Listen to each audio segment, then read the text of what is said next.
Turkish President Recep Tayyip Erdogan says he wants to continue pushing for peace in Ukraine despite the recent escalation. Erdogan was speaking at a regional summit in Kazakhstan. The Turkish leader is meeting Russia's President Vladimir Putin there. Turkey has retained close ties with both Moscow and Kyiv and has offered to organize peace talks. Erdogan says his goal is to bring an end to the bloodshed as soon as possible. When the two leaders briefly appeared before cameras, they focused on energy security, and Putin proposed that Russia could export more gas via Turkey to European Union countries after the Nord Stream pipeline leaks, essentially turning Turkey into a hub for Russian energy, for Russian gas.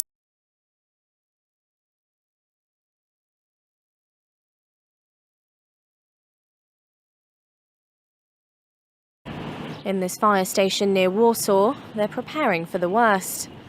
The firefighters have just received stocks of potassium iodide tablets, an anti-radiation medicine from the government, making them the first distribution point for the city's population.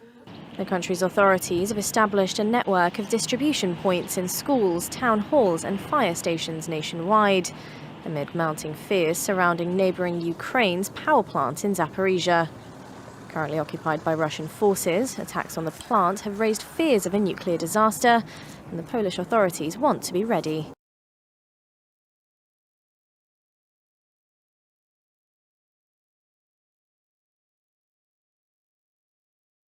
We had drama in the skies overnight as North Korea fired another ballistic missile, flew warplanes near the inter-Korean border and sent around 170 artillery shots into buffer zones that were set up by Seoul and Pyongyang to reduce tensions. And South Korea has responded with its first unilateral sanctions against the North in nearly 5 years.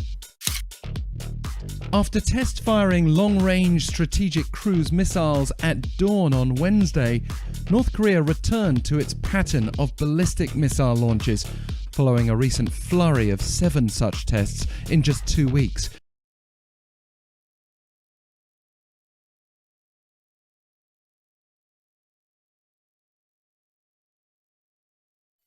What punishment does the murderer of 17 people deserve?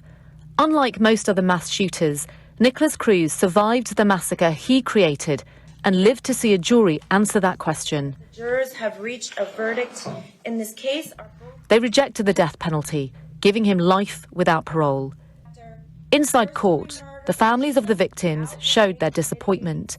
Outside, they reacted in fury. Cruz was on a mission on Valentine's Day in 2018. Age 19, he entered the school he'd been expelled from, armed with a legally purchased automatic rifle. In less than 6 minutes, he destroyed the lives of 14 students and 3 teachers.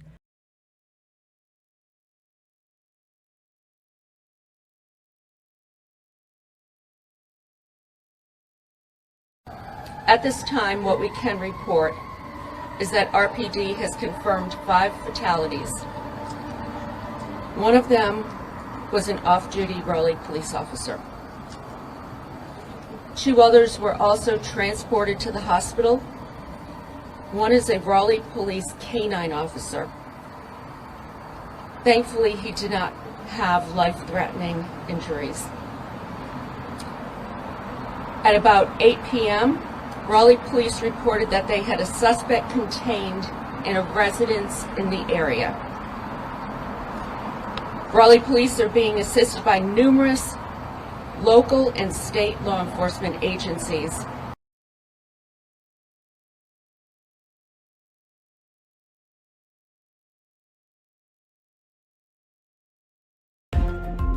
At least 11 people were killed and 53 injured when a bus hit an explosive device in central Mali on Thursday. The explosion occurred on the road in the Mopti area in the early afternoon, according to a security source. Mali has long struggled with a jihadist insurgency that has claimed thousands of lives and forced hundreds of thousands from their homes.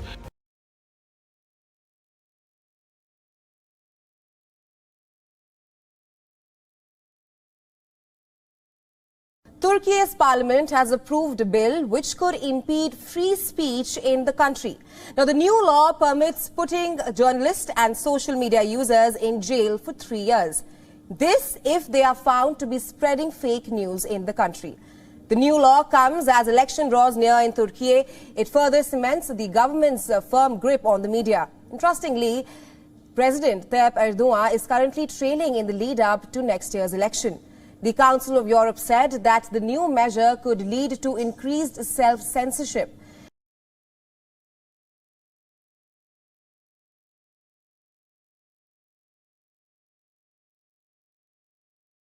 Trouble is mounting for Pakistan as the country's international airline was forced to give away its landing slots in London over sanctions imposed on the airline by the United Kingdom and European Union. Now, according to reports, Pakistan International Airline has sublet 7 landing spots at London Heathrow, which is one of the world's busiest airports, to 2 different airlines. The airline has handed over 6 slots to Turkish Airlines and 1 slot to Kuwait Airways for a period of 6 months. The decision comes in the backdrop of sanctions imposed on the airline by the United Kingdom and EU Aviation Safety Agency over the pilot's fake license scam that came to light 2 years ago. A probe revealed that 262 of Pakistan's pilots, including 141 of the PIA, held fake licenses.